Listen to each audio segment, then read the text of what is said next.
రక్షణ టీవీ ప్రేక్షకులకు యేసుక్రీస్తు నామంలో శుభములు తెలియజేస్తున్నాం. అదేవిధంగా ఈనాడు అసలైన ప్రశ్న సిసలైన జవాబు అనేటువంటి కార్యక్రమమునకు మిమ్మల్ని కూడా స్వాగతం సుస్వాగతం. మన మధ్యలో ఈరోజు అంశమును చర్చించడానికి డాక్టర్ క్లెమెంట్ గారు ఉన్నారు. ఆయన శ్రమ నమస్తే uncle, praise the lord. And శ్రమాశ్రమం యొక్క డైరెక్టర్ ఆయన. అంతేకాకుండా పాస్టర్స్కే ట్రైనింగ్ ఇచ్చేటువంటి మంచి టీచరు మన అంకుల్ క్లెమెంట్ గారు. అదేవిధంగా పరివర్తన అనేటువంటి టీవీ ప్రోగ్రాంలో కూడా అంకుల్ వస్తూ ఉంటారు. రెండవ వక్తగా మన మధ్యలో జయరావు గారు ఉన్నారు. Praise the Lord uncle. Jayarao garu వచ్చేసి సైనిక్పూర్లో ఉన్నటువంటి అగాపే గ్రేస్ మినిస్ట్రీస్ అనేటువంటి చర్చ్లో ఆయన సీనియర్ పాస్టర్గా ఉన్నారు. అంతేకాకుండా గతంలో ఆయన రేడియో స్పీకర్గా కూడా పనిచేశారు. సో వీరు ఇద్దరు కూడా మన మధ్యలో ఈనాటి అంశమైనటువంటి హింసలలో క్రైస్తవ స్పందన అనేటువంటి అంశాన్ని చర్చించడానికి మనతో పాటు ఉండడం సంతోషకరం. ముందుగా చిన్న ప్రార్థన చేసుకొని మనము కార్యక్రమంలోకి వెళ్దాం. చిన్న ప్రార్థన మన మధ్యలో ఉన్న జయరావు అంకుల్ గారు చేస్తారు. ప్రార్థన చేసుకుందాం. ప్రేమ కలిగిన మా తండ్రి, పరిశుద్ధుడమైన మా ప్రభువ, ఈ సమయంలో రక్షణ టీవీ పక్షముగా మేము చర్చించనున్న అంశాన్ని బట్టి మీ సన్నిధిలో ప్రార్థిస్తున్నాము. ఈ అంశము ద్వారా ఈ కార్యక్రమాన్ని వీక్షిస్తున్న ప్రేక్షకులందరికీ ఆధ్యాత్మిక ప్రయోజనము, వాక్యములోని సత్యాన్ని గ్రహించే జ్ఞానము మీరు అనుగ్రహించి ఈ కార్యక్రమాన్ని విజయవంతంగా జరిగించి మీకు మహిమ, అలాగే ఈ కార్యక్రమాన్ని వీక్షిస్తున్న ప్రేక్షకులందరికీ ఆశీర్వాదము, దీవెన, ఆధ్యాత్మిక మేలుకొల్పు కలిగేటట్లు సహాయం చేయమని యేసుక్రీస్తు నామములో ప్రార్థించి వేడుకొనుచున్నాము తండ్రి, ఆమేన్. హింసలలో క్రైస్తవ స్పందన అనేటువంటి అంశానికి మరలా స్వాగతం. ప్రపంచవ్యాప్తంగా క్రైస్తవ బిడ్డలు, విశ్వాసులు అనేకమైనటువంటి హింసలు పొందుతున్నారు. ఒకరేమో కమ్యూనిస్టు దేశాలని చెప్పుకుంటూ సమానత్వాన్ని మేము చూపెడుతున్నామని చెప్తూనే క్రైస్తవులను హింసిస్తున్నారు. మరొకరేమో ఇస్లాం యొక్క రాజ్యాలు కూడా క్రైస్తవులను ఒక రకంగా ఊచకోతకు వస్తున్నాయి. ఇప్పుడు ప్రస్తుతం మన భారతదేశం కూడా క్రైస్తవుల పట్ల హింసలు ప్రేరేపిస్తూ ఉంది. ప్రతి సంవత్సరం కూడా ఒక లిస్ట్ ఉందండి. అంటే 50 దేశాలు ప్రపంచంలో ఉన్నటువంటి హింసను ప్రేరేపించేటువంటి వరల్డ్ వాచ్ లిస్ట్ అంటారు దీన్ని. ఓపెన్ డోర్స్ ఫీల్డ్ మినిస్ట్రీస్ ఉన్నటువంటి వారు వాళ్ళ వర్కర్స్ ద్వారా ఈ యొక్క లిస్ట్ తయారు చేయబడుతుంది. సో ప్రపంచంలో 50 దేశాలు క్రైస్తవుల పట్ల ముఖ్యంగా పర్సిక్యూషన్ ఎదుర్కొంటున్నటువంటి దేశాలుగా వాళ్ళు ప్రతి సంవత్సరం ఒక రిపోర్ట్ తయారు చేస్తారు. సో దాంట్లో మొదటి స్థానంలో నార్త్ కొరియా, ఎథీస్ట్ దేశంగా ఉన్నటువంటి, నాస్తిక దేశంగా ఉన్నటువంటి నార్త్ కొరియా ఉంటుండగా, ఆ తర్వాత 2-3 స్థానాల్లో ఆఫ్ఘనిస్తాన్, సోమాలియా ఉన్నాయి. మొదటిసారిగా చాలా తక్కువ దగ్గరికి వచ్చినటువంటి దేశం మన దేశము 10వ స్థానంలోకి వచ్చింది. అంటే మన మోడీ ప్రభుత్వం ఆరంభమైన దగ్గర నుంచి ఈ వరల్డ్ వాచ్ లిస్ట్లోకి మన భారతదేశం కూడా ప్రవేశించింది. ప్రస్తుతము అది 10వ స్థానానికి చేరుకుంది. సో దీన్ని బట్టి చాలా స్పష్టంగా మనకు అర్థమయ్యే విషయం ఏంటంటే భారతదేశంలో క్రైస్తవ సంఘము హింసలను ఎదుర్కొంటుంది. అయితే ఈ హింసలు కొత్త ఏం కాదు. క్రైస్తవ సంఘం ఆరంభమైన నాటి నుంచి కూడా క్రైస్తవ సంఘం హింసలను ఎదుర్కొంటూనే ఉంది. క్రైస్తవ సంఘం నిజం చెప్పాలంటే హింసల్లోనే పుట్టింది, హింసల్లోనే దాని యొక్క అభివృద్ధి అనేది జరుగుతూ వచ్చింది. ఎక్కడెక్కడ ఏ దేశంలో అయితే హింస ప్రేరేపించబడ్డదో ఆ దేశాలన్నింటిలో కూడా క్రైస్తవులు ఎక్కువగా ఎదిగారు. ఇది చరిత్ర చెప్పేటువంటి సాక్ష్యం. సో ప్రస్తుతం మన భారతదేశంలో కూడా ఈ పరిస్థితి ఉంది. దీనికి రకరకాల కారణాలు ఉన్నాయి. సో ఏది ఏమైనా మన మధ్యలో ఉన్నటువంటి ఇద్దరు వక్తల ద్వారా ఈరోజు మనం ఒక క్రైస్తవులంగా మన బాధ్యత ఏంటి, అసలు దేవుడు ఎందుకు ఇలా అనుమతించాడు, భారతదేశంలో శ్రమలు, హింసలు క్రైస్తవ బిడ్డలు ఎదుర్కోవడానికి కారణాలు ఏంటి, వాటికి సంబంధించిన ప్రతిస్పందన మనది ఎలా ఉండాలి అన్న విషయాన్ని మనం చర్చించబోతున్నాం. ముందుగా డాక్టర్ క్లెమెంట్ గారు, ఎందుకు దేవుడు అనుమతించాడు భారతదేశం పైన, క్రైస్తవ విశ్వాసుల పైన శ్రమలను దేవుడు ఎందుకు అనుమతించాడు? దేవుడి అనుమతి లేకుండా ఏది జరగదు కదా, మరి ఎందుకు అనుమతించాడు అన్న విషయంలో మీ అభిప్రాయాలు పంచుకుంటారా? హింసలు అనేది పాత నిబంధనలో, క్రొత్త నిబంధనలు కూడా మనం చదువుతుంటున్నాం.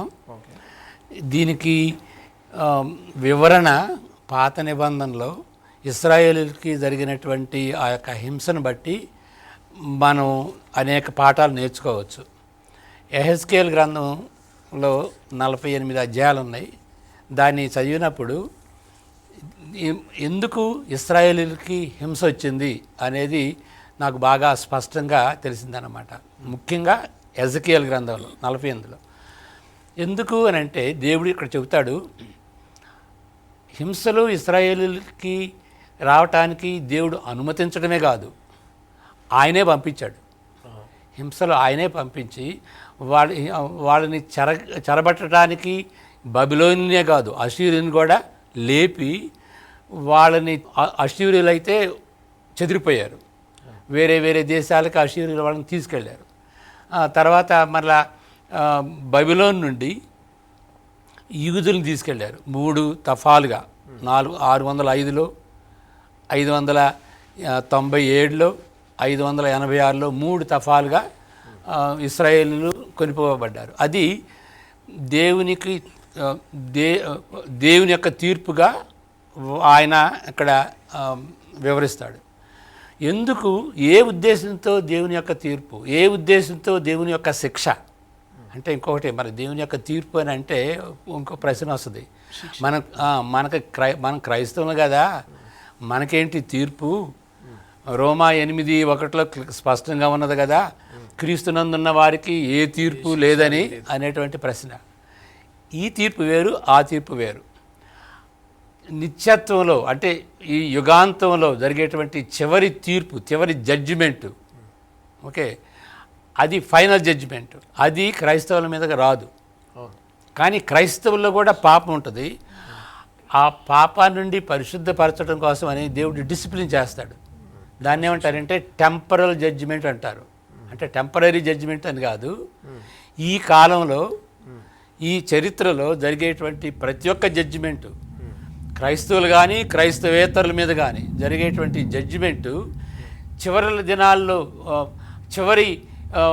చివరి జడ్జిమెంట్కు సూచనగా ఉంటుందన్నమాట. ఆ జడ్జిమెంట్ నుండి మనం తొలగిపోవాలి, ఆ జడ్జిమెంట్ మనకి రాకూడదు అనే ఉద్దేశంతో దేవుడు ఈ జడ్జిమెంట్ని తీసుకొచ్చి మనం ఆ చివరి జడ్జిమెంట్ నుండి తప్పించాలనేటువంటి ఉద్దేశంతో చెప్తాడు అన్నమాట. కాబట్టి ఇది దేవుని యొక్క జడ్జిమెంట్. మరి దేవుడు ఏ ఉద్దేశంతో ఈ జడ్జిమెంట్ తీసుకొస్తాడంటే, దేవుని ప్రజలు ఇశ్రాయేలీయులు వారు చేసినటువంటి పాపాన్ని బట్టి వాళ్ళు మారు మనసు పొంది, ఓకే, పశ్చాత్తాపడి దేవుని వైపుకు తిరగాలి అనేటువంటి ఉద్దేశంతో ఈ యొక్క ఒత్తిడి, ఈ శ్రమలు, ఈ శిక్ష, ఈ పరీక్ష దేవుని ప్రజల మీద తీసుకొస్తాడు. కాబట్టి ముఖ్యంగా ఇప్పుడు ఇంకొక విషయం ఏంటంటే, యెహెజ్కేలు గ్రంథంలో ఈ విషయం స్పష్టంగా 2-3 వచనాలు చదువుతాను. యెహెజ్కేలు గ్రంథం 9వ అధ్యాయంలో దర్శనంలో యెహెజ్కేలు చూస్తాడు. ఆ దర్శనంలో ఏమనుందంటే 9వ అధ్యాయం, అక్కడ పట్టణం ఏది, యెరూషలేం పట్టణం అన్నమాట. అక్కడ ఆయుధాలు చేత పట్టుకొని ఉన్నటువంటి 6 వస్తారు. దేవుడు పిలుస్తాడనమాట. 6 వస్తారు. వాళ్ళు ఎగ్జిక్యూషనర్స్, తెలుగులో ఏమంటుంది, కాయవారు అని ఉన్నది. 7వ అతను ఉంటాడు. అతను ఏంటంటే ఇక్కడ నారబట్టలు కట్టుకొని సేరాబుడ్డి పట్టుకుని సేరాతో మార్క్ చేసేటువంటి బ్రష్ పట్టుకుని ఉంటాడన్నమాట. అప్పుడు దేవుడిచ్చిన ఆజ్ఞ ఏంటంటే, ఈ 6 వెళ్ళి కావలివారు గాడ్స్ హతమార్చేటువంటి వాళ్ళకి దేవుడిచ్చేటువంటి ఆజ్ఞ ఏంటంటే, అందరినీ హతమార్చు అని చెప్తాడు. అందరూ. అది ఎక్కడ మొదలెట్టాలంటే దేవాలయం దగ్గర మొదలెట్టాలి, నాయకులతో మొదలెట్టాలి, అందరినీ హతమార్చాలి అని అంటే, అప్పుడు ప్రభువా ఇదేంటి, ఇది మీ ప్రజలు కదా, వాళ్ళకి ఇట్లా చేయటం ఏంటి అని అంటే, 4వ వచనంలో దానికి యెహోవా ఈ విధంగా జవాబు చెప్తాడు. అది చాలా ముఖ్యం, ఇప్పుడు వినాల్సింది. యెరూషలేము పట్టణంలో ప్రవేశించి చుట్టూ తిరిగి దానిలో జరిగిన హేయ కృత్యమును గూర్చి మూల్గులిడుచు ప్రలాపించుతున్న వారి ఆరాటముల గుర్తు చేయుడని వారికి ఆజ్ఞాపించను. అతను ఈ సేరాబుడ్డితో తీసుకున్నటువంటి అతను మార్క్ చేయాలి. కొంతమంది మీద నొసట మీద కానీ ఎక్కడైనా వాళ్ళని మార్క్ చేయాలి. ఎవరు వాళ్ళు అంటే యెరూషలేములో జరుగుతున్నటువంటి పాపక్రియలు, దుష్టక్రియలు, హేయక్రియలను బట్టి విలాపించేటువంటి వాళ్ళు. వాళ్ళని మాత్రం ముట్టొద్దు, వాళ్ళని మాత్రం వాళ్ళకి హాని జరగకూడదు అని చెప్తాడన్నమాట. కాబట్టి ఇది దర్శనం. యాక్చువల్ లైఫ్లో జరిగేది ఏంటంటే నీతి న్యాయాలు తో జీవించేటువంటి వాళ్ళకి హాని కలగదు అనే కాదు. చాలామంది నీతి న్యాయాలతో జీవించినటువంటి వాళ్ళకి హాని జరిగింది. కానీ మనం దీనిలో నేర్చుకోవాల్సినటువంటి పాఠం ఏంటంటే తీర్పు అనేది దేవుని యొక్క అధికారంలో ఉన్నది, దేవుడు పంపిస్తాడు. ఒక పాఠం. రెండో పాఠం ఏంటంటే మనం నేర్చుకునేది దేవునితో నిబంధన చేసుకున్నటువంటి వాళ్ళు, శేషులు, నిజమైనటువంటి విశ్వాసులు, వాళ్ళని చివరికి దేవుడు న్యాయ తీర్పులో వాళ్ళకి న్యాయం తీరుస్తాడు అనేటువంటి విషయాన్ని మనం గ్రహించాలి. ఇప్పుడు మనకు ముఖ్యమైనటువంటి విషయం ఏంటంటే నిజమైనటువంటి విశ్వాసులు సంఘాల్లో జరుగుతున్నటువంటి ఆ హేయక్రియలు, పాపక్రియలను చూసి వాళ్ళు పెడచెవి పెట్టరు. వాళ్ళు జోక్యం తీసుకుని అయ్యో ఇది దేవునికి ఒప్పించేటువంటి క్రియలే, ఇది పాపక్రియలే అని వాళ్ళు విలపిస్తారు, ఏడుస్తారు అన్నమాట. అంతేగాని అది నాకెందుకులే అని చేతులు కట్టుకుని ఉండరు. ఏంటి ఆ క్రియలు, ఏ క్రియలను బట్టి అనేది అది మంచి ప్రశ్న. ఇప్పుడు నా దృష్టిలో అంటే నేను ఒక లిస్ట్ వేసాను, చాలా ఉన్నవి. దానిలో మొదటిది ఏంటంటే సువార్త అనేటువంటి డెఫినేషను అందరికి అర్థం కావట్లేదు. దానిలో లోటు ఉంది. క్రైస్తవులే సువార్త అంటే వాళ్ళకి దాని నిర్వచనం, దాన్ని అర్థం చేసుకోలేకపోతున్నారు. దానిలో లోటు ఉంది. రెండవది ఏంటంటే సింక్రెటిజం. మూడవది ఏంటంటే సంఘాల్లో ఈ కులభేదాలు. నాలుగవ విషయం ఫైనాన్షియల్ అకౌంటబిలిటీ, అంటే ధనప్రియులుగా కావటం. క్రైస్తవ నాయకులు ముఖ్యంగా ధనప్రియులుగా ఉండటం. మరి ఇంకొక విషయం ఏంటంటే గాడ్స్ సావరెంటీ, హ్యూమన్ రెస్పాన్సిబిలిటీ, కంపాటిబిలిజం అంటారు. దానిలో క్రైస్తవుల యొక్క బాధ్యత మర్చిపోవటం. ఓకే ఓకే ఇవన్నీ సరే, వాటి విషయాలకు మళ్ళీ వద్దాం మనము. ఇప్పుడు మరలా మన జయరావు గారు, మీరు ఏమంటారు? ఒక పరిచయంగా క్రైస్తవ సంఘము ఎందుకు హింసలు ఎదుర్కొంటుంది, దేవుడు ఎందుకు అనుమతించడానికి గల కారణాలు మీరేమైనా కొన్ని చెప్తే. ఇంతకుముందు మీరు అన్నట్టు హింసలు అనేవి సంఘానికి కొత్త కాదు. సంఘం పుట్టిన మొదటి నుంచి కూడా హింసలు చెదురుముదురుగాను, కొన్నిసార్లు విపరీతమైన స్థితిలో కూడా ఎదురయ్యాయి. అప్పుడు హింస ఎదురైనప్పుడు సంఘం ఎలా ప్రతిస్పందించింది అనేది కూడా మనము క్రొత్త నిబంధనలో చూస్తే మొదటి సంఘం మొదలుకొని మనకు అనేక విషయాలు తెలుస్తాయి. ఇప్పుడు ప్రస్తుతం మన దేశం వరకు మనం ఆలోచిస్తే మన దేశంలో క్రైస్తవ సంఘానికి ఎదురవుతున్నటువంటి హింసలకు కారణాలు వెతుక్కొని పోవడం కంటే మన వైపు నుండి ఇందులో మన తప్పు ఎంతవరకు ఉంది, దేవునికి మనకుండే సంబంధంలో సంఘం నుండి దేవుడు ఆశించే జీవితాన్ని మనం జీవిస్తున్నామా, అందులో ఏమైనా లోపాలు ఉన్నాయా, పొరపాట్లు ఉన్నాయా అని తెలుసుకొని దేవుని వాక్యపు వెలుగులో పరీక్షించుకొని ఆ తప్పులను దిద్దుకుంటే ఇక హింసను ఎలా ఎదుర్కోవాలో మనకు శక్తిని ఇవ్వడమే కాదు, ఆ ఎదుర్కొనే ముందు మన తప్పును మనం తెలుసుకునేందుకు మనకు సహాయపడతాయి. ఆ తప్పులు ఏంటో అని ఇంతకుముందు క్లెమెంట్ గారు చెప్పినట్లు, మీరు అడిగినట్టు వారు చెప్పినవే కాకుండా మరికొన్ని అంశాలు కూడా ఉన్నాయి. ఇవన్నీ సార్వత్రిక సంఘానికి, మన దేశంలోని క్రైస్తవ సంఘానికి తెలియవని కాదు, తెలుసు. కానీ వాటి గురించి గంభీరంగా ఆలోచించి వాటితో వ్యవహరించడం లేదు. They are not able to deal with those problems. ఉదాహరణకి ఒక దేశ చట్టాన్ని గౌరవించే బాధ్యత ప్రతి క్రైస్తవునిపై ఉంటుంది. ఏ దేశంలో ఉన్నా న్యాయపరమైనటువంటి చట్టాలకు లోబడాలి, చట్టాలను గౌరవించడమే కాకుండా చట్టాలను మనం గౌరవిస్తూ ఆ చట్టాలకు లోబడి ప్రవర్తించాలి. ఓకే, అది ఒకటి. తర్వాత ఇంతకుముందు సువార్త గురించి మనం మాట్లాడుకున్నాము. ఈ సువార్త కూడా సంఘము ఎలాగ ప్రపంచానికి సువార్తను ప్రకటించాలో ఆ రకంగా ప్రకటించడంలో సంఘము అనేక సందర్భాల్లో విఫలమైందని మనం ఒప్పుకోవాలి. అంటే ఎలా విఫలమైందో మనం తర్వాత మాట్లాడదాం. ఓకే. అంతేకాదు మనకు పాత నిబంధన అంతట్లో విగ్రహారాధన అనేది దేవుడు ఇష్టపడనిది, ఆయన ద్వేషించేది అని మనకు తెలుసు. కాకపోతే ప్రత్యక్షంగా క్రైస్తవ సంఘాలు, క్రైస్తవ సమాజము విగ్రహారాధన చేయకపోవచ్చు, కానీ కనిపించకుండా అదృశ్యంగా అంతర్గతంగా ఉండే కొన్ని విగ్రహాలు అనేవి ఉంటాయి, కనిపించనివి. వాటిని మనము ఆధ్యాత్మిక విగ్రహాలు లేకపోతే స్పిరిచువల్ ఐడల్స్ అని చెప్పుకున్నాం. అవి ఏంటి అని మనం పరీక్షించుకుంటే మనకు అర్థమవుతుంది. ఇకపోతే ప్రభువు ఆయన పరలోకానికి వెళ్ళే ముందు శిష్యులకు ఆజ్ఞాపించిన ఆ ప్రధానమైన ఆజ్ఞ మహా ఆదేశం అంటారు, గ్రేట్ కమిషన్ అని అంటాము. ఆ ఆజ్ఞను నెరవేర్చడంలో ఇప్పటి క్రైస్తవ సంఘము ఎంతవరకు విజయవంతమైంది, అసలు ప్రభువు చెప్పిన ఆ ఆజ్ఞను ఇప్పటికీ పాటిస్తుందా, అది కూడా మనం ఆలోచించాలి. ఇక తర్వాత మంచి క్రియలు, సత్క్రియలు. ఈ ప్రస్తుత కాలంలో ఈ మంచి క్రియల గురించిన మాటలు ఎక్కువ వింటున్నాం. క్రైస్తవ సంఘమే కాకుండా ప్రపంచంలో చాలామంది క్రైస్తవేతరులు కూడా మంచి క్రియలు చేయడంలో వాళ్ళేమి వెనకలేరు, చాలా చేస్తున్నారు.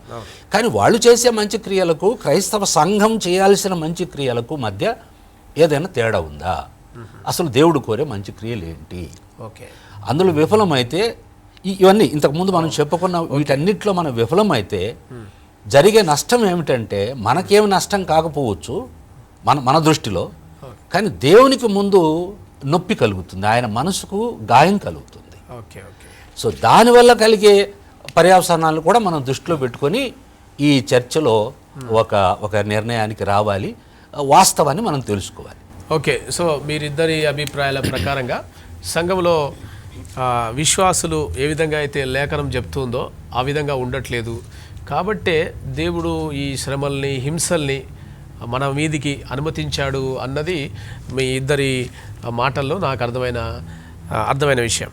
అయితే ఇప్పుడు మొదటిగా మీరు ఒక విషయం అన్నారు అంకుల్, అదేంటంటే సువార్త స్వభావం విషయంలో సరైనటువంటి అవగాహన లేదు అన్నారు.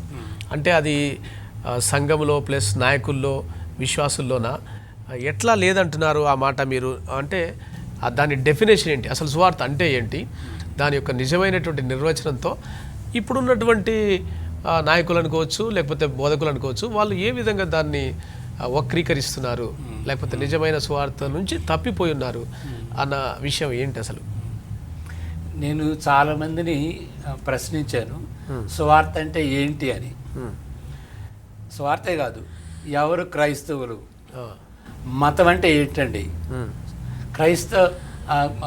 క్రైస్తవులు క్రైస్తవత్వం అనేది మతమా అని ప్రశ్నించినప్పుడు వాళ్ళకి ఏ అవగాహన లేదు, లీడర్స్ కూడా అవగాహన లేదు చాలామందికి, అంటే అందరికని కాదు చాలామందికి అవగాహన లేదు. ఆ ప్రశ్న నన్ను అడిగితే నేనేం చెప్తానంటే, ఇంగ్లీష్లో ఏం చెప్తామంటే, what gospel is news about what God did in the person of Jesus Christ, especially through his death and resurrection, in order to save mankind. దయగలిగినటువంటి కృపగలిగినటువంటి దేవుడు మానవాళిని రక్షించటం కోసం యేసు ప్రభువులో ముఖ్యంగా ఆయన మరణ పునరుద్ధానాల ద్వారా యేసు ప్రభు ద్వారా చేసినటువంటి కృప, దాని గురించినటువంటి వార్త సువార్త.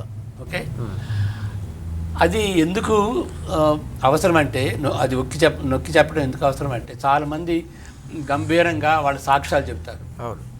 సాక్ష్యం చెప్పడం మంచిది, సువార్త నా జీవితంలో ఏ విధంగా పనిచేసింది, నా దేవుడు నన్ను ఏ విధంగా క్షమించాడు, నేను నూతన సృష్టి అయ్యాను అని సాక్ష్యం చెప్పవచ్చు.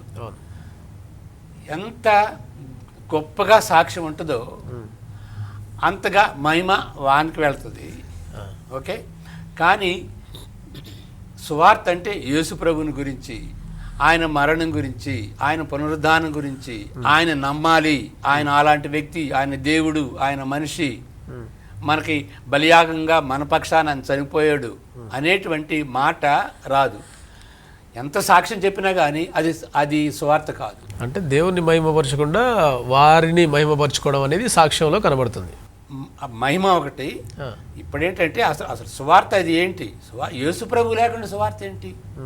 ఓకే, అవును. మరలా ఇంకొకటి ఏంటంటే, మనం ఎవరితోనైనా సువార్త చెప్పినప్పుడు మనం మామూలుగా ఏం చెప్తామంటే, సంఘం, క్రైస్తవ సంఘం చాలా గొప్పది, ఇతర మతాల కంటే క్రైస్తవత్వం గొప్పదని చెప్తాం. లేకపోతే క్రైస్తవులు బెటర్, ఓకే, క్రైస్తవేతల కంటే క్రైస్తవులు బెటర్ అని మన గురించి చెప్పుకుంటాం, మనం హెచ్చించుకుంటాం. అప్పుడు ఇంకా యేసుప్రభు ఎందుకు? సువార్త అంటే యేసుప్రభు గొప్పతనం. యేసుప్రభులో ఏ కలుషితం లేదు, ఏ వేషధారణ లేదు. ఆయన పవిత్రుడు అని ఆయన గురించి చెప్పాలి. యేసుక్రీస్తు ఆయన డాక్టరు. మనుషులందరూ ఏ మతానికన్నా సంబంధించినవి, క్రైస్తవులు కూడాను, అందరూ కూడాను పేషెంట్స్. ఆ విధంగా మనం చెప్పాలన్నమాట. ఆ విధంగా చెప్పకుండాను క్రైస్తవుల గురించి, క్రైస్తవ సంఘాన్ని గురించి, మన సాక్ష్యం గురించి చెప్పినప్పుడు అది సువార్త కాదు. ఓకే, బైబిల్లో 4 సువార్తలు ఉన్నాయి. అదేంటి? యేసుప్రభుని గురించి. యేసుప్రభుని గురించి ఎందుకు చెబుతున్నారు? మొట్టమొదటిగా యేసుప్రభుని విశ్వసించి ఆయన వెంబడించాలి అని. రెండవదిగా ఆయన జీవితం మనకు మాదిరికరంగా ఉంటుంది. మొదటిది లేకుండా రెండో దానికి వెళ్ళకూడదు. ఓకే, కాబట్టి యేసుప్రభుని ముందు ఆయన మరణ పునరుద్ధరణలు చెప్పి 40% of the gospels is about his death. మరణం పునరుద్ధానం గురించి ఎంఫసిస్తున్నది అనమాట. అది చెప్పాలి. కానీ మనం చెప్పుకుంటాం, ఎందుకంటే అది ఎప్పుడు చెప్పుకునేది కదండి యేసుప్రభు గురించి అని, దాని లోతుకెళ్లకుండా మన గురించి చెప్తాం. ఇంకొక విషయం అండి, ఇప్పుడు సువార్తని మతంగా చేసేసారు. సువార్త చెప్పటం అంటే మత మార్పిడి అన్నారు. అది తప్పు. సువార్త మతానికి సంబంధించింది కాదు, క్రైస్తవ విశ్వాసం మతానికి సంబంధించింది కాదు. అది మనుషుల్ని మార్చేటువంటి మార్గం. మరి రీసెంట్గా ఒక మూవీ వచ్చింది, లీస్ట్ ఆఫ్ దీస్ అని. గ్రాహం స్టైన్ని చంపేశారు కదా ఒరిస్సాలో. మరి ఆయన్ని చంపినప్పుడు దాన్ని డాక్యుమెంటరీ చేశారన్నమాట. చివరికి ఒక ప్రశ్న వేశారు, ఆయన కన్వర్ట్ చేశాడా అని. చాలామందిని, వేల మందిని ఆయన కన్వర్ట్ చేశాడండి అని అన్నారు. ఏ విధంగా కన్వర్ట్ చేశాడంటే, కుష్ఠరోగులు, అంటరానటువంటి వాళ్ళు, వెలిపోయేటటువంటి వాళ్ళు, మానవులుగా ట్రీట్ చేయకుండా వాళ్ళని తక్కువ చూపు చూసి, వాళ్ళు మనుషులు కాదు జంతువులతో సమానంగా వాళ్ళని ట్రీట్ చేసినటువంటి వాళ్ళకి ఒక మానవత్వం అనేది కలుగు చేశాడు. వాళ్ళని ఆ విధంగా మార్చాడు, డిగ్నిటీ ఇచ్చాడు. ఓకే, సువార్త వలన వాళ్ళకి డిగ్నిటీ వచ్చిందనమాట. ఆ విధమైనటువంటి మార్పు. ఇది మత మార్పిడి కాదు. సువార్తకి మత మార్పిడికి ఏ భేదం లేదు. ఎందుకంటే సువార్త మతానికి సంబంధించింది కానే కాదు, ఒక మనుషులందరికీ సంబంధించింది, ఒక మతానికి సంబంధించింది కాదు. అందరికీ, లోకానికి రక్షకుడుగా ఆయన యేసుప్రభు వచ్చాడు. అంతేగాని క్రైస్తవులకే వచ్చాడు అంటాం, లేకపోతే హిందువులకే వచ్చాడు అంటాం కాదు. అందరూ పాపులే, అందరినీ దేవుడు ప్రేమిస్తున్నాడు, అందరినీ దేవుడు తన ఇమేజ్లో, తన యొక్క పోలికలో ఆయన చేశాడు. కాబట్టి మనల్ని మనం పోల్చుకోవటం కాదు. అన్ని మతాలు ఒకటే, అందరూ మనుషులు ఒకటే. ఓకే, కాబట్టి యేసుప్రభు అందరికీ సంబంధించినటువంటి వాడు. క్రైస్తవులు ఏమంటారంటే మా దేవుడు అంటారు. దేవుడు అందరికీ దేవుడు. God, Jesus is lord of all అని కొంతమంది చెప్తారు. ఈజ్ లార్డ్ ఆఫ్ ఆల్, అందరికీ రక్షకుడు, అందరికీ ప్రభువు, అందరికీ రాజు. ఆ విధంగా చెప్పాలి. ఓకే, మొత్తానికి సువార్త అనే దాని విషయంలో దేవుని మహిమపరచకుండా క్రీస్తుని గురించినటువంటి ఆయన మరణ పునరుత్థానముల గురించి కాకుండా ఎక్కువగా తమను తాము చెప్పుకోవడము, హైలైట్ చేసుకోవడము, లేకపోతే ఇతర విశ్వాసుల్ని హైలైట్ చేయడం అనేటువంటిది ఒక రకంగా సువార్తలో ఒక రకంగా దేవుని మహిమపరచకుండా అనేటువంటిది ఉంది ఒకటి. దానిలో అది సువార్త అనేది మత మార్పిడి కాదు, పరివర్తన తీసుకొని మనిషి హృదయంలో పరివర్తన తీసుకొని వచ్చేటువంటిది. ఎందువలనంటే దానిలో 4 విషయాలు ఉన్నాయి సువార్తలో. ఒకటేంటంటే రైట్, రాంగ్, తప్పు ఏంటి, ఒప్పు ఏంటి, పాపం ఏంటి, పరిశుద్ధత ఏంటి అనేది సువార్త డిఫైన్ చేస్తుంది. రెండవది ఏంటంటే మరి పరిశుద్ధంగా జీవించడానికి మోటివేషను, ఆసక్తి ఎట్లా వస్తుంది అనేది సువార్త చెబుతుంది. యేసు ప్రభు చనిపోయాడు కాబట్టి ఓకే, ఆయన్ని ప్రేమించి ఆ ప్రేమను బట్టి ఆయనకి అనుగుణంగా మనం జీవించటం, అది మోటివేషను. మూడవది ఏంటంటే మరి ఏ విధంగా శక్తి వస్తుంది. యేసు ప్రభు చనిపోయి తిరిగి లేచి పరిశుద్ధాత్మని మనకు అనుగ్రహించి శక్తి ఇస్తాడు, పరిశుద్ధంగా జీవించడానికి శక్తి ఇస్తాడు. నాలుగోది ఏంటంటే చేసినటువంటి పాపం ఏ విధంగా కొట్టివేయబడుతుంది అంటే ఆయన సిలువలో ఆయన బలియాగాన్ని బట్టి కొట్టివేయబడుతుంది. ఈ 4 విషయాలు కూడాను సువార్తలో ఉన్నది. ఇది మనిషిని మార్చేది, మనిషి హృదయాన్ని మార్చేది, అంతేగాని మతాన్ని మార్చేది కాదు. ఇది మనం క్రైస్తవులు నొక్కి చెప్పాలి. ఒక అది మా మతం, ఇది మీ మతం అనే ఆ కేటగిరీలో మనం పెట్టకూడదు, అది మతం కాదండి అని చెప్పాలి. ఓకే, సో మీరు అన్నటువంటి దాన్ని బట్టి నాకు ఒక విషయం గుర్తొస్తుంది. ఈ సువార్తలో కల్తీ అనేటువంటిది ఒక రకంగా చెప్పాలంటే జరిగినటువంటి మరొక సందర్భం ఏంటంటే, సాధారణంగా చూస్తుంటాం మనము హెల్త్ అండ్ వెల్త్ పైన ఫోకస్ చేసి ఎక్కువగా ప్రచారకులు చెప్పడము. ఒకసారి నేను ఒక కరపత్రం చదివాను. ఆ కరపత్రంలో ఏముందంటే, అప్పుల బాధలు ఉన్నాయా, అనారోగ్య సమస్యలు ఉన్నాయా, ఉద్యోగం లేక బాధపడుతున్నారా, యేసుని నమ్ముకో మీకు సమృద్ధిగా మీరు అడిగిన దాని మీ చింతలన్నీ పోయి ఇచ్చేస్తాడు మీకు అన్నట్లుగా ఆ కరపత్రంలో ఉంది. సో ఒక రకంగా నీకు ఆరోగ్యం బాగుంటుంది, యేసుని నమ్మితే నువ్వు ఏ కొదవ లేకుండా ఏ లోటు లేకుండా ఉంటావు అనేటువంటిది ఒక రకమైనటువంటి సువార్త అని కొంతమంది ప్రచారకులు చేస్తున్నారు.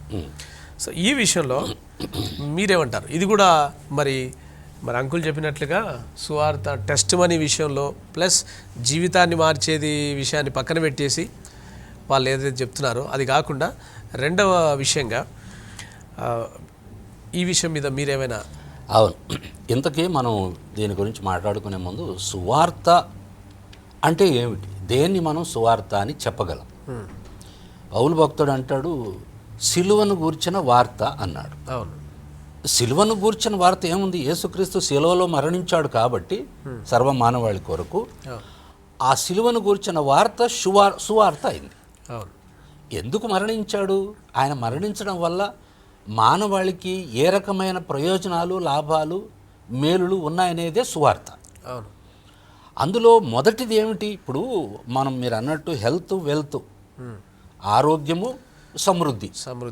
యేసు ప్రభు దగ్గరికి వస్తే ఈ రోజుల్లో ఎక్కువ కనపడుతున్నాయి అట్లాంటివి.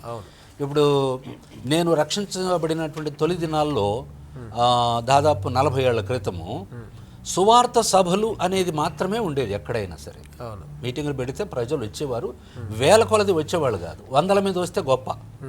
కానీ ఆ పేరు కూడా, ఆ పాంప్లెట్ కావచ్చు, ఆ పోస్టర్ కావచ్చు, క్రీస్తు సువార్త సభలు అని ఉండేవి ఏ భాషలైనా. అక్కడికి వెళితే ఏం వినేవాళ్ళము?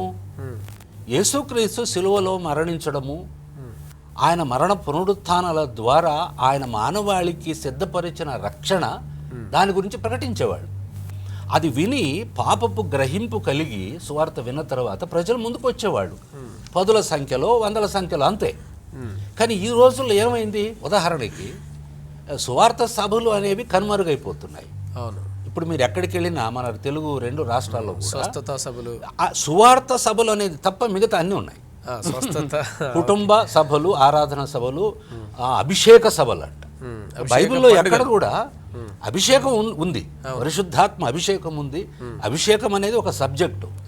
అది కాకుండా ఏమి ఎరగని వాళ్ళు కూడా అభిషేక పండుగలు, అభిషేక కూడికలు, కుటుంబ ఆశీర్వాద పండుగలు అంటే యేసు ప్రభు ప్రతి కుటుంబాన్ని అక్కడ ఉండిపోయి ఆశీర్వదించాలనుకుంటే ఈ లోకానికి మానవునిగా వచ్చి కన్యలో జన్మించి సిలువలో మరణించి పునరుత్థానమై ఆయన వెళ్ళిపోవాల్సిన అవసరం లేదు.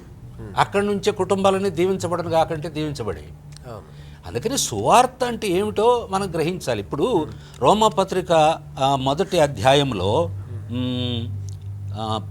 16వ వచనంలో పౌలు భక్తుడు అన్నాడు, తొలి శతాబ్దంలోని, సువార్తను గూర్చి నేను సిగ్గుపడువాడను కాను. నిజానికి ఆ రోజుల్లో సువార్తన, సిలువను గూర్చిన వార్త, సిలువ అంటేనే అవమానకరమైనటువంటి అభిప్రాయం ఉండేది. ఆ రోజుల్లోనే అయినా సరే సిలువలో యేసుక్రీస్తు సర్వమానవాళి కొరకు చనిపోయాడు కాబట్టి ఆ సువార్త ద్వారానే, ఆయన మరణ పునరుత్థానాల ద్వారానే ప్రతి మనిషి పాపము నుంచి విడిపించబడి, రక్షించబడి, పాప క్షమాపణ పొంది పరిశుద్ధ జీవితం జీవించడానికి వీలవుతుంది అనే సత్యం గ్రహించి నేను సిలువను గురించి నేను సిగ్గుపడవాడను కాను. ఎందుకు అంటాడు చూడండి, ఏలయనగా నమ్ము ప్రతివానికి. ఏం నమ్మాలి? నమ్ము ప్రతివానికి, మొదట యూదునికి గ్రీసు దేశస్థునికి కూడా రక్షణ కలుగు చేయుటకు అది దేవుని శక్తి. ఈ మూడు విషయాలు. మీ టీవీ పేరు కూడా రక్షణ TV. I'm very happy to know that. రక్షణ టీవీ మీ ఉద్దేశమే అది. ఇక్కడ కూడా పౌలు చెప్పింది, మొదటి శతాబ్దంలో రక్షణ సువార్త వినిపింపబడిన తొలి దినాల్లోనే దానికి ప్రాధాన్యత ఇచ్చారు. దేనికి ప్రాధాన్యత ఇచ్చారు? సిలువను గూర్చిన వార్త. సిలువను గూర్చిన వార్త ఏమిటి అంటే యేసుక్రీస్తు సిలువలో చనిపోయాడు. దాని ఫలితం ఏంటంటే నమ్మే ప్రతి మనిషి, అది యూదుడు కావచ్చు, గ్రీసు దేశస్థుడు కావచ్చు, భారతీయుడు కావచ్చు, ఏ మతస్థుడు, ఏ దేశస్థుడు, ఏ భాష, ఏ రంగు, ఏ తేడా లేకుండా నమ్ము ప్రతివానికి రక్షణ కలుగ చేయుటకు అది దేవుని శక్తి. ఇది సువార్త.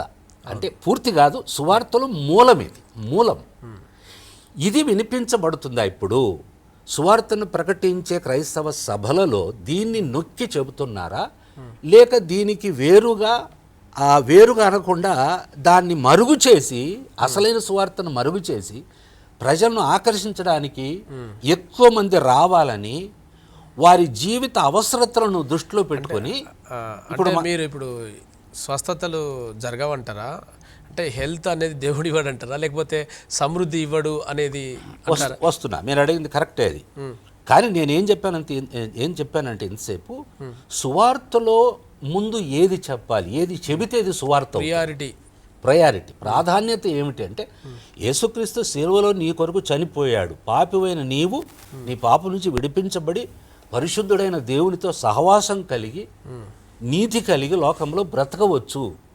అది ఏ మనిషి వల్ల, ఏ మతం వల్ల సాధ్యం కాదు. ఎందుకంటే క్రైస్తత్వం ఇంతకుముందు డాక్టర్ క్లెమెంట్ గారు చెప్పినట్టు ఇది మతం కాదు, దేవుని శక్తితో కూడిన రక్షణ మార్గం. ఆ రక్షణ మార్గాన్ని గురించి తెలియచేయడమే సువార్త. ఈ అంశాలు లేకపోతే అది సువార్త అని మనం ఎలా అంటాం?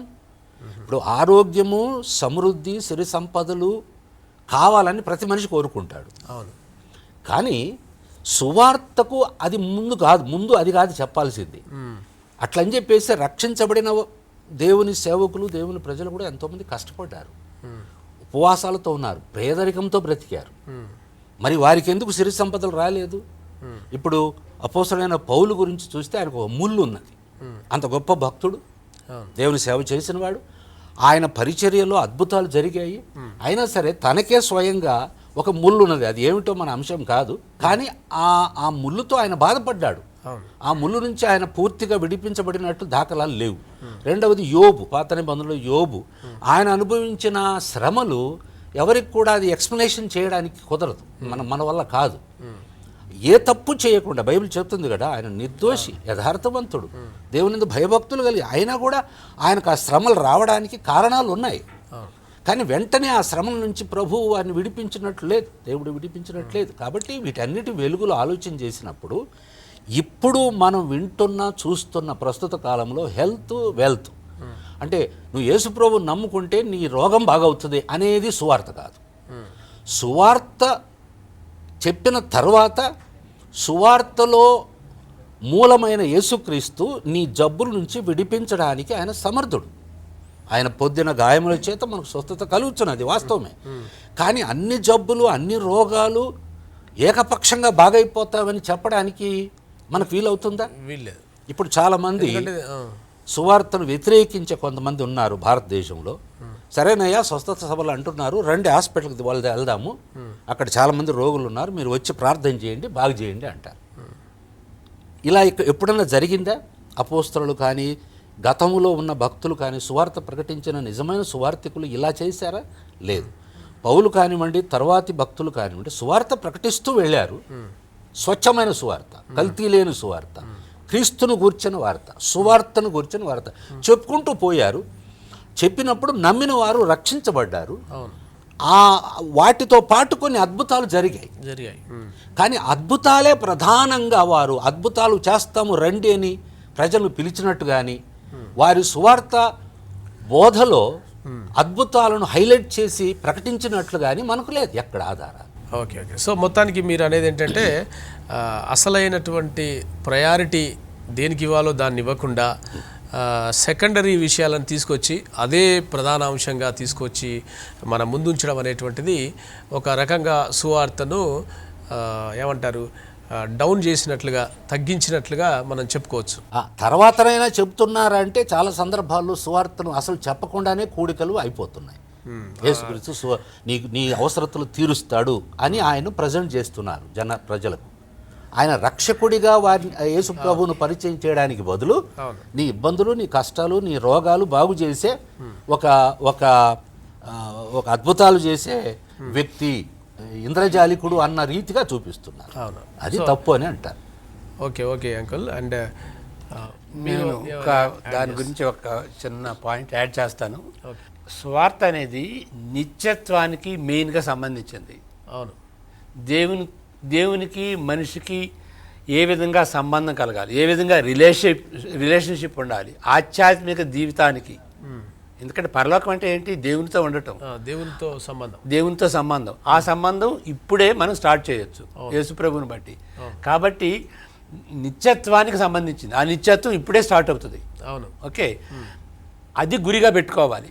మరి మీరు ప్రశ్న వేశారు కదా, మరి ఇప్పుడు స్వస్థతలు లేవా, ఇప్పుడు అద్భుతాలు లేవా అనేది. ఉన్నాయి, బైబిల్లో ఉన్నాయి, యేసుప్రభు చేశాడు, పాత నిబంధనలో క్రొత్త నిబంధనలో ఉన్నాయి. ఇప్పుడు హెల్త్ వెల్త్ గాస్పెల్ అని అన్నారు కదా, దానిలో ఉన్నటువంటి ప్రాబ్లం ఏంటంటే ఇక ఎల్లప్పుడూ తప్పనిసరిగా అవి జరుగుతాయి. యేసుప్రభుని నమ్ముకుంటే తప్పకుండా స్వస్థత వస్తుంది, తప్పకుండా అభివృద్ధి వస్తుంది, తప్పకుండా ప్రాస్పరిటీ వస్తుంది అనేది తప్పకుండా ఎల్లప్పుడూ ఆయన నమ్మితే చాలు, నమ్మితే తప్పకుండా ఈ విధంగా జరుగుతుంది, మేలు జరుగుద్ది అనేటువంటిది తప్పకుండా ఎల్లప్పుడూ అనేటువంటిది రాంగ్ అన్నమాట. ఎందువల్లంటే ఎక్కడ కూడాను బైబిల్లో ఆ విధంగా లేదు. కొన్నిసార్లు దేవుడు తన చిత్త ప్రకారం స్వస్థపరుస్తాడు, కొన్నిసార్లు ఆయన జ్ఞానం చొప్పున కొన్నిసార్లు స్వస్థపరచడు. మరి జయరా గారు చెప్పినట్టుగా అపోస్తుడైన పౌలు యొక్క శరీరంలో ముళ్ళు ఉన్నది కదా, ఆయన స్వస్థపరచలేదు. అట్లా ఎందువల్లంటే కారణం ఉంది. ఆయన జ్ఞానం చొప్పున మరి ఆయన చూడలేనటువంటి వాటిని, ఆ దర్శనాల్ని, మూడవ పరలోకానికి వెళ్ళి చూసినప్పుడు దానికి ఏ మనిషికైనా సరే అతిశయం వస్తుందని, ఆ అతిశయం రాకుండా దేవుడు ఈ ముళ్ళు ఇచ్చాడు. కాబట్టి ఆయన సంతృప్తి చెంది, ప్రభువా బలహీనతలో నేను నిన్ను గణపరుస్తాను, నా బలహీనతలో నీ బలాన్ని నేను అనుభవిస్తాను అని చెప్పాడన్నమాట. కాబట్టి ఎల్లప్పుడూ ఎప్పుడు అందరికీ తప్పనిసరిగా జరుగుద్దని దేవుడు ఎప్పుడు చెప్పలేదు. సాధారణంగా ఒక వ్యక్తి మారితే దేవుని దేవుని ఎడల భక్తి కలిగి ఉండి భక్తి జీవితంలో జీవిస్తే హెల్త్ వస్తుంది. తాగుబోతువాడు తాగుడిని వదిలిపెడితే definitely his health will improve, economically he will improve. Okay, కాబట్టి దేవుని ఆశీర్వాదం ఉంటుంది. అది బైబిల్లో చెబుతుంది ఏంటంటే అది జనరల్ డైరెక్షన్. దేవుని యొక్క భక్తులు ఆ విధంగా దేవుని విశ్వసిస్తే, మరి దేవుడు ఆశీర్వదించకపోతే తన ప్రజల్ని, తన భక్తుల్ని, తన విశ్వాసుల్ని ఇంకెవరిని ఆశీర్వదిస్తాడు? తప్పక చేస్తాడు. కానీ అన్నిసార్లు తప్పకుండా చేస్తాను అని ఎప్పుడు కూడాను లేదు. ఎక్కడైతే స్వస్థపరిచాడో ఆయన డెసిషన్ తీసుకుంటాడు. ఆయన నామానికి ఎక్కడ ఘనత వస్తుంది అనే చోట ఆయన డెసిషన్ తీసుకుని స్వస్థపరుస్తాడు. ఓకే, కాబట్టి మనం ప్రార్థన చేయాల్సింది ఏంటంటే, ప్రభువా స్వస్థపరచండి, బాధగా ఉంది, నొప్పిగా ఉంది, చిట్టు చివరికి నీ చిత్తం ప్రభువా, నీకు తెలుసు ఏది రైటో, ఏది రాంగో, ఏది మంచిదో నీకు తెలుసు ప్రభువా అని దేవుని చిత్తాన్ని వెతకాలి. మనకి నష్టం చేసేదాన్ని దేవుడు ఎప్పుడు కూడాను ఇవ్వడు, అది మేలుకేస్తాడు అనేటువంటి భారంతో మనం ప్రార్థన చేయాలన్నమాట. ప్రాస్పరిటీ గురించి కానీ, స్వస్థతల గురించి కానీ. స్వస్థతలు ఆగలేదు, ఏమీ ఆగలేదు, జరుగుతాయి. అంటే అప్పుడు జరిగినట్టుగా జరగవు. అప్పుడది గ్రాండ్ ఓపెనింగ్, దేవుని యొక్క రాజ్యం గ్రాండ్ ఓపెనింగ్ కాబట్టి అది స్పెషల్గా జరిగినాయి. ఇప్పుడు కూడా జరుగుతాయి, కానీ గ్రాండ్ ఓపెనింగ్ లాగా జరగవన్నమాట. కాబట్టి ఆ విధమైనటువంటి అవగాహన కలిగి ఉండాలి ప్రజలు. సో ఇప్పుడు అంతేగాని కొంతమంది ఏమంటారంటే, నేను ప్రార్థన చేస్తే నాకు ఎంతో అనుభవం ఉంది, ఇన్ని సంవత్సరాల్లో నాకు అనుభవం ఉన్నది, నేను ప్రార్థన చేస్తే ఎప్పుడు కూడా నేను ఫెయిల్ కాలేదు, నేను ప్రార్థన చేస్తే స్వస్థపడతాడు, చనిపోయిన వాళ్ళు కూడా తిరిగి లేస్తాడు అనేది బైబిల్లో లేదు. దాన్ని బట్టి చాలామంది మనల్ని హింసించేటువంటి వ్యక్తులు వచ్చి, ఏదయ్యా ఏది చనిపోయిన వాళ్ళని లేపుతానన్నావు కదా, లేపు అని సవాల్ చేస్తున్నారు. ఓకే, దేవుడు వాగ్దానం చేయనటువంటి వాటిని మనం వాగ్దానం చేయకూడదు. అక్కడ ప్రాబ్లంలో పడుతున్నాం. కాబట్టి ఎవరైతే మనం చెప్పే దానిలో తప్పు పడుతున్నారో వాళ్ళతో మనం ఏకీవిస్తున్నాం. అదేనండి మేము కూడా తప్పని చెప్తున్నాం అని మనం చెప్పాలి. ఆ తప్పు చేసినందుకు మనం పశ్చాత్తాపడాలి. ఎందుకంటే సంఘంగా ఎవరు చేసినా కానీ సంఘంగా అలాంటి అభిప్రాయం ఇచ్చాం, అలాంటి సాక్ష్యం ఇచ్చామన్నమాట. అది తప్పు అని మనం ఒప్పుకోవాలి. ప్రార్థనలో ప్రభువా సువార్త అంటే ఏంటో మేము అవగాహన చేసుకోలేదు, మా ప్రాస్పరిటీ కోసం మిమ్మల్ని వాడుకుంటున్నాం, మీ ఇష్టం, మీరు నాకు రాదు అని అనుకోకుండా మేము డిమాండ్ చేస్తున్నాం, క్షమించు ప్రభువా అని మనం వేదనతో హృదయపూర్వకంగా మనం పశ్చాత్తాపడాలి. అలాంటి బోధలు చేయకూడదు. అదనమాట, పశ్చాత్తాపడాలి. ఎందుకంటే ఆ విధంగా దేవుని దగ్గరికి రావాలి. సువార్త విషయంలో ఆ విధంగా దేవుని దగ్గరికి రావాలి. ఇశ్రాయేలీలు కూడాను బైబిలోను నుండి తిరిగి వచ్చినప్పుడు, యెరూషలేము తిరిగి వచ్చినప్పుడు ప్రవక్తలు ఏమన్నారు?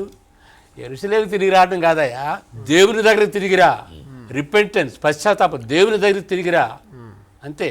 కాబట్టి మతం దగ్గరికి రావటం కాదు, యెరూషలేము రావటం కాదు, ఎక్స్టర్నల్ కాదు, అవి కాదు. దేవుని దగ్గరికి పశ్చాత్తాపంతో ప్రతి ఒక్క వ్యక్తి, క్రైస్తవుడైనటువంటి ప్రతి ఒక్క వ్యక్తి ఆ పశ్చాత్తాప హృదయంతో రావాలి. ప్రతి నాయకుడు కూడాను దాన్ని ప్రోత్సహించాలి. ఓకే, ఎందుకంటే దేవుడు మనకి ఇచ్చినటువంటి శ్రమ ఆ ఉద్దేశంతో ఇచ్చాడు. కాబట్టి మనం దేవుని దగ్గరికి తిరిగితే దేవుడు ఏం చేస్తాడో తెలియదు. కానీ ఇది లేకుండాను మనకు శ్రమలు వస్తున్నాయి అని ఏడవటం కాదు. మనం పశ్చాత్తాపడి ప్రార్థన చేసి ప్రభువా మనం క్షమించు అని దేవుని దగ్గరికి తిరిగితే, దేవుని సంతోషపెట్టేటువంటి రీతిగా చేస్తే, ఓకే, ఏదో నోటి మాటతో చెప్పటం కాదు. ఇప్పుడు పశ్చాత్తాపం అంటే ఏంటండి? పశ్చాత్తాపం అంటే మారు మనసు మారాలి.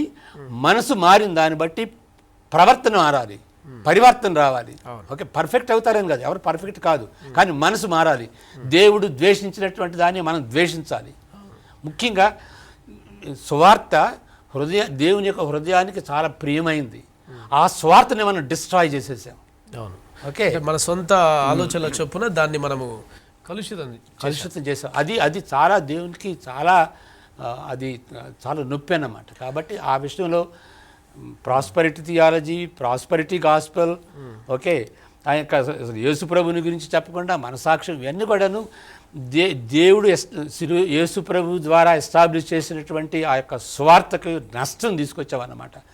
దాని విషయంలో మనం పశ్చాత్తాపడి ప్రభువా క్షమించు, ఆ విధంగా బోధ చేయకుండా మమ్మల్ని క్షమించు ప్రభు, ఆ విధంగా నమ్మావు మమ్మల్ని క్షమించు అని హృదయపూర్వకంగా మనం పశ్చాత్తాపడాలి. సరే, ఒక చిన్న ప్రార్థన చేద్దాం. ఇప్పుడు మనం పశ్చాత్తాపడాలి. చూస్తున్న వారు కూడా ఈ విషయంలో మీరు పొరపాటుగా ఇంతవరకు ఆ అభిప్రాయాలు కలిగి ఉంటే కనుక దయచేసి మాతో పాటు ఏకీభవించండి. మనతో పాటు ఉన్నటువంటి మరి జయరావు పాస్టర్ గారు చిన్న ప్రార్థన చేస్తారు. ఇప్పుడు మనం డిస్కస్ చేసినటువంటి 2 విషయాలు ఏవైతే ఉన్నాయో వాటి విషయంలో సువార్తను చెరిపేశారు, సంఘాల్లో బోధించాల్సిన విధంగా బోధించలేదు, తద్వారా ఇతరులకు మనము వాళ్ళు మనల్ని ప్రశ్నించేటువంటి స్థితికి మనం దిగజారాము. సో నిజంగా మనము కనుక సరైనటువంటి సువార్తను ప్రకటిస్తే ఎవరి నుంచి కూడా మనము ప్రశ్నించబడేటువంటి పరిస్థితి వచ్చేది కాదు. సో ఈ విషయంలో సంఘంగా మనందరం కూడా ప్రభు దగ్గర మరి రిపెంట్ కావాలి. దయచేసి పాస్టర్ గారు చిన్న ప్రార్థన చేస్తారు, దాంతో మీరు ఏకీభించాలని కోరుతున్నాను. ముందు ప్రార్థన చేసే ముందు, ఇప్పుడు యేసుప్రభు స్వస్థపరచలేడు, యేసుప్రభు ప్రజలను తన బిడ్డలను ఆస్వాదించలేడు అని మనం చెప్పడం మన ఉద్దేశం కాదు అని మనం చెప్పట్లేదు. అట్లా యేసుప్రభు స్వస్థపరుస్తాడు, యేసుప్రభు ఆశీర్వదిస్తాడు, చాలా చేస్తాడు. కానీ ప్రధానమైనది మరుగు చేయకూడదు. ప్రధానమైనది వదిలేసి, సో ప్రియుడా నీ ఆత్మ వర్ధిల్లుచున్న ప్రకారం అన్ని విషయాల్లో వర్ధిల్లాలి. సో ఫస్ట్ ఆత్మ వర్ధిల్లాలి. ఆత్మ వర్ధిల్లకుండా మిగిలిన వాటిని చూపించడం అనేది కరెక్ట్ కాదు అనేది మనందరం చెప్తున్న ఒపీనియన్. సార్ చిన్న ప్రార్థన చేయాలి. ప్రేమ కలిగిన మా తండ్రి పరిశుద్ధుడా, నీకు వందనాలు చెల్లిస్తున్నాము. ఈరోజు ఈ టీవీ కార్యక్రమంలో కూర్చొని మేము చర్చిస్తున్న ఈ అంశాలన్నీ కూడా నీ వాక్యపు వెలుగులో సరిచూసుకున్నప్పుడు ప్రభువా ఇది తప్పు అని పరిశుద్ధాత్మ ద్వారా మాకు గ్రహింపు కలిగినప్పుడు తండ్రి వాటిని ఒప్పుకుంటాం. ఇది మా స్వార్థం కొరకో లేక మా పంతాన్ని సాధించుకోవాలన్న ఉద్దేశంతో కాకుండా నీకు దుఃఖం కలిగించే ప్రవర్తన మాలో ఉందా, మీ పరిచర్యలో మేము నీవు చెప్పంది ఏదైనా చేస్తున్నామా అనేది మేము పరీక్షించుకోవాలి. అలా పరీక్షించుకున్నప్పుడు పశ్చాత్తాపంతో తిరిగి నీ దగ్గరికి వచ్చినప్పుడు మా తప్పులు మేము గ్రహించి మీ దగ్గర క్షమాపణ కోరినప్పుడు మీరు క్షమించి మమ్మల్ని బలపరిచి నీ పని చేయడానికి నీ కొరకు సాక్షులుగా, బలమైన సాక్షులుగా బ్రతకడానికి తప్పకుండా మీరు సహాయం చేస్తారు. అలాంటి ఒక మనసును మార్చుకొని పశ్చాత్తాపంతో నీ దగ్గరికి వచ్చే ఒక స్థితిని మాకు కలిగించమని, మా ప్రేక్షకులతో కూడా ఈ విషయాన్ని గురించి మాట్లాడి వారికి సత్యాన్ని గురించి ఆలోచించే కృపను అనుగ్రహించమని యేసుక్రీస్తు నామములో ప్రార్థించి వేడుకొనుచున్నాము తండ్రి. ఆమేన్. ఓకే అంకుల్, మీరు ఒక మాట ఇంతకుముందు మీరు ఇంట్రడక్షన్లో మాట్లాడుతూ ఏమన్నారంటే సింక్రటిజం అనేది దాని గురించి చెప్పారు. అసలు ఏంటది సింక్రటిజం అంటే ఏంటి, దాని గురించి కొంచెం వివరించండి. సింక్రటిజం ఒక విధంగా మనల్ని సృజించినటువంటి దేవుణ్ణి విడనాడి మనల్ని పోషించున్నటువంటి, ప్రేమిస్తున్నటువంటి దేవుణ్ణి విడిచిపెట్టి దేవుళ్ళు కాని దేవుళ్ళని ఆరాధించటం, దాన్ని ఏమంటారంటే విగ్రహారాధన అంటాం.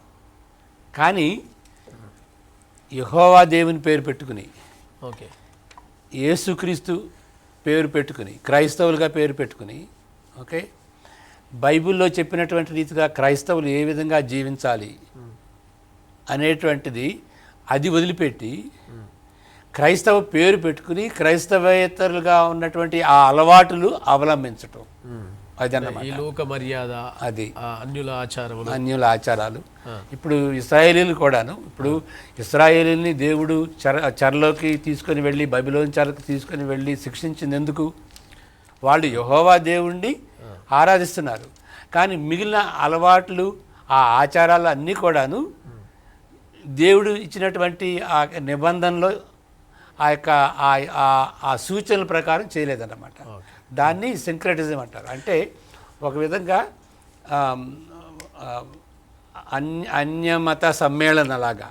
ఓకే, ఉదాహరణకి ఇప్పుడు వాస్తు, ఓకే, వాస్తు చూస్తారు, ఓకే, వాస్తు చూస్తారు, లేకపోతే తిథి నక్షత్రాలు చూస్తారు, మళ్ళీ పెండ్లి సమయంలో పేరంటాలను పిలిచి వాళ్ళ ఆశీర్వాదం, మరి ప్రధానం ఇచ్చేటప్పుడు అక్కడ పరిస్థితి అంతా, ఓకే, అది మరలా ఒక విధంగా మంగళసూత్రం ఉన్నటువంటి అర్థం, ఓకే, ఇవన్నీ కూడాను బైబిల్కి వ్యతిరేకంగా ఉండేటువంటివి అన్నమాట.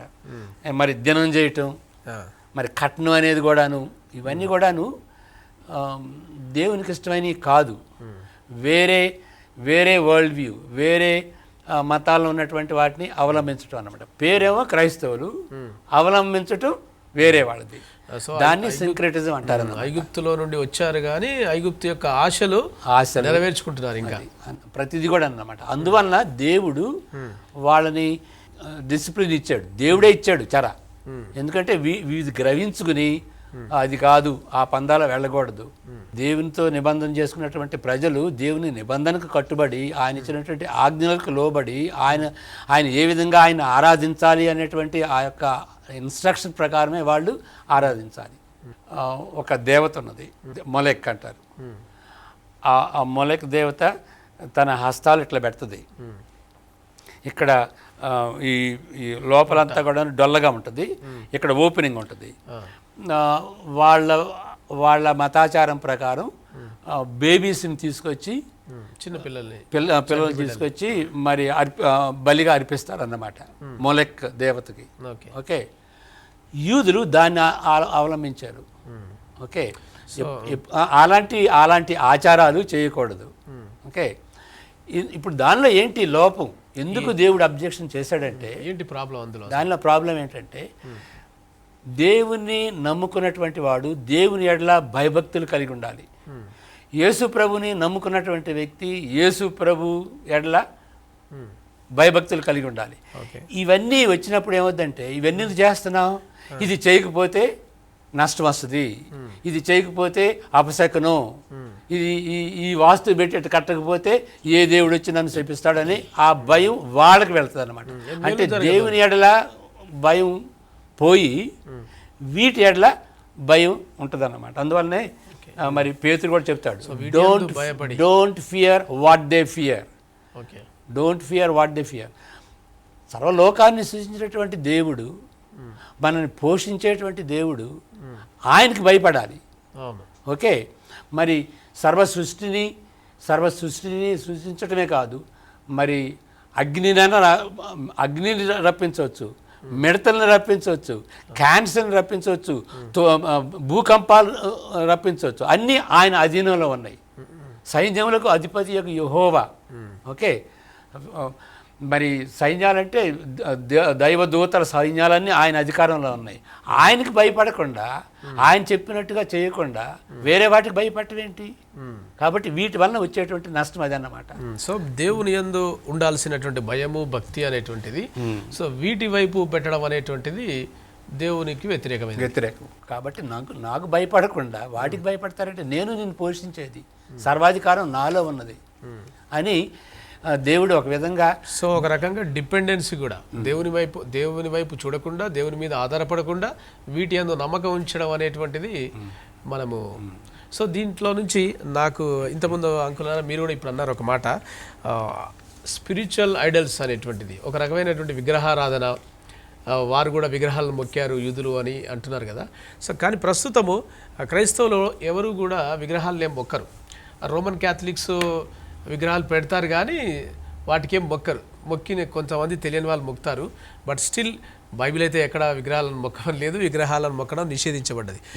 సో మీరు ఏమంటారు అంకుల్, ఇప్పుడు స్పిరిచువల్ ఐడల్స్ అన్నారు మీరు, ఆత్మ సంబంధమైనటువంటి విగ్రహాలు, వీటి విషయంలో క్రైస్తవులు చేస్తుంది ఏంటి అంటే ఏ విగ్రహాలను పెట్టుకుంటున్నారు అన్న ఉద్దేశంతో మీరు చెప్పారు.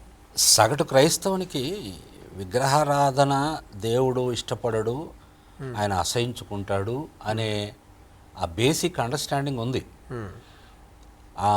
వాళ్ళేం వెళ్ళి అట్లా విగ్రహారాధన చేయడం లేదు. అలా దేవుడు చెప్పడానికి కూడా బలమైన కారణం ఉంది. ఆయన సృష్టికర్త, అవును, ఆయన దేవుడు, నిజమైన దేవుడు, జీవమగల దేవుడు, మనల్ని సృష్టించిన వాడు, మన మీద ఆయనకు సర్వ హక్కులు ఉన్నాయి. కాబట్టి మనకి ఏది మంచో అది చెప్పడంలో ఆయన ఎప్పుడు వెనకాడాడు. ఆ కారణాన్ని బట్టే నేను దేవుణ్ణి, నేను తప్ప వేరొక దేవుడు లేడని వాక్యంలో ఆయన చెప్పాడు. కాబట్టి నా స్థానంలో మీరు ఇంకొక రూపాన్ని కానీ ఏదైనా ఒక విగ్రహాన్ని కానీ చేసుకొని దానికి సాగిలపడకూడదు అంటే మీ విశ్వాసాన్ని దాని వైపు డైవర్ట్ చేస్తున్నారు. తప్పు కదా. ఆయనకు ఇప్పుడు మనకు తండ్రి ఉన్నాడు, మనల్ని కన్న తండ్రిని తండ్రి అనకుండా వేరే పరాయివాడిని తండ్రి అంటే తండ్రికి ఎలా ఉంటుంది? సో అదే సూత్రాన్ని ఇక్కడ కూడా వర్తింపజేస్తారు. అది పాత నిబంధనలో అక్షర రూపంలో చేయొద్దని చెప్పారు. కానీ కొత్త నిబంధనలో సంఘం వరకు మనం ఆలోచన చేస్తే క్రైస్తవులు నిజానికి వాళ్ళు ప్రత్యక్షంగా విగ్రహాలు ఆరాధించకపోవచ్చు. అవును. కానీ దేవుడు మోషే ద్వారా ఇశ్రాయేలుకు 10 ఆజ్ఞలు ఇచ్చినప్పుడు నేను తప్ప వేరొక దేవుడు ఉండకూడదు, భూమి పైన కానీ ఆకాశం క్రింద కానీ సముద్రంలో ఉండే ఏ రూపంలో చేసుకోకూడదు, దాని నుంచి సాగిల పడకూడదు అని చెప్పి 10వ ఆజ్ఞకు వచ్చినప్పుడు నీ పొరుగు వానిది ఏది నువ్వు ఆశించకూడదు అంటాడు. అవును, నీ పొరుగు వానిదగు దేన్నైనను ఏదైనా కావచ్చు. ఎందుకు ఆ మాట అన్నాడంటే నీది కాని దానిని ఆశించడంలో అన్యాయం ఉంది. అవును, అది అది అది నీది కాదు.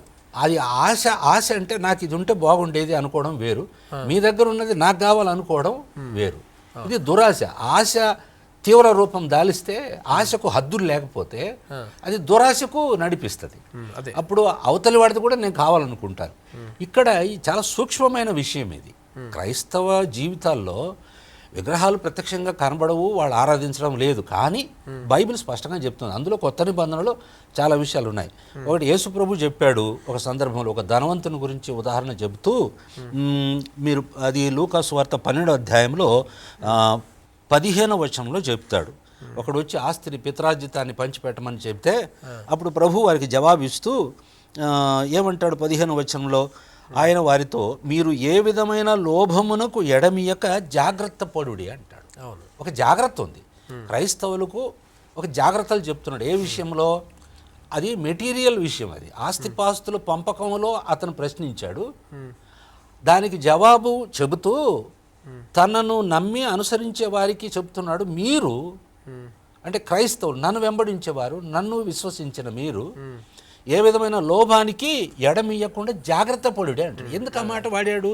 జాగ్రత్త పడమని అంటే దేవునిపై ఉండాల్సిన విశ్వాసము, నిబద్ధత, నమ్మకము అవి వేరే ఏ వస్తువులపైన కానీ వ్యక్తులపైన కానీ మళ్ళించినప్పుడు అది దేవుని దృష్టిలో విగ్రహారాధన అయిపోతుంది. అందుకని జాగ్రత్త పడమని చెప్పాడు.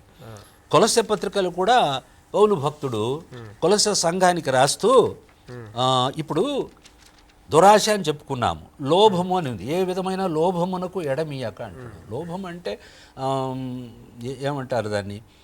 పేరాశ. అన్నీ నాకు కావాలి, అది లేకుండా నేను ఉండలేను. యేసు ప్రభువుని కావాలంటే పక్కన పెడతాను, కానీ దానికోసం ఎంత దూరమైనా వెళ్తాను, ఏ పనైనా చేస్తాను అని అనడంలో దాని వెనక ఏముందంటే ఇతని మనస్సు, ఇతని ఆశ, ఇతని కోరిక వాటిపైన ఉంది అన్నమాట. తనకు తెలియకుండానే అది అతని జీవితంలో వ్యక్తిగతంగా ఆలోచిస్తే అది ఒక విగ్రహంగా మారిపోతుంది. అందుకనే దాన్ని మనము స్పిరిచువల్ ఐడల్ అంటాం.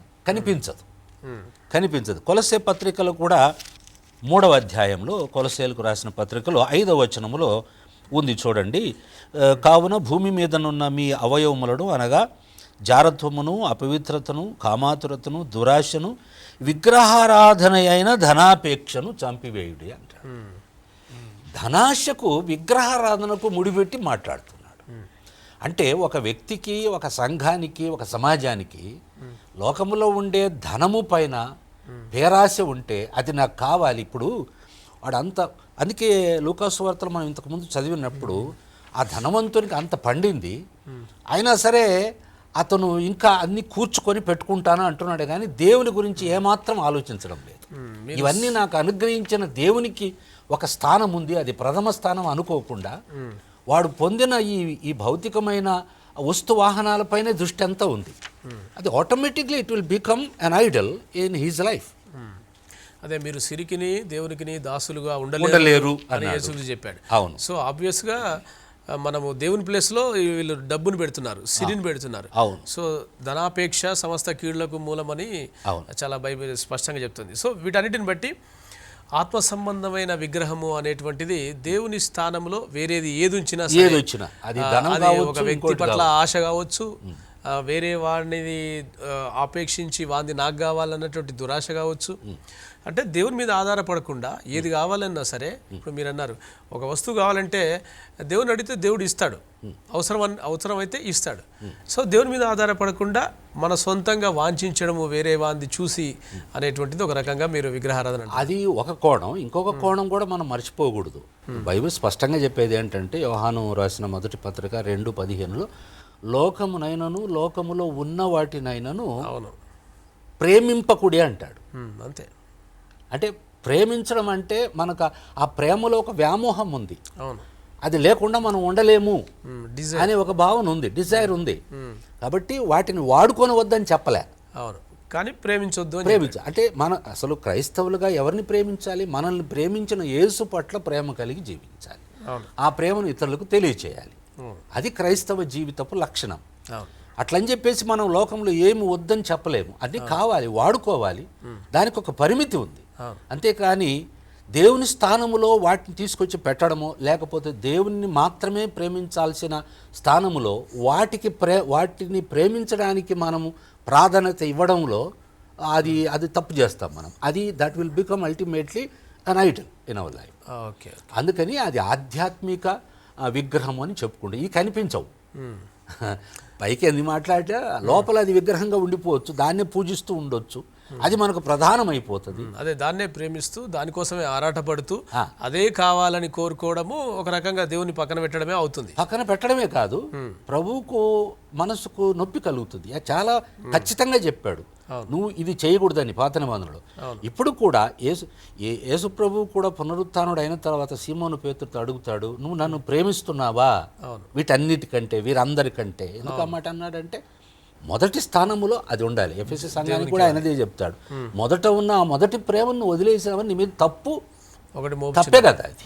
అవును, అది నీ మీద తప్పు మోపుచున్నాను, నువ్వు మొదటి ప్రేమను వదిలేవు అంటాడు. అది సరే, ఓకే. ఇంకొక ఈ ప్రశ్న తర్వాత మనం చిన్న బ్రేక్ తీసుకుందాము.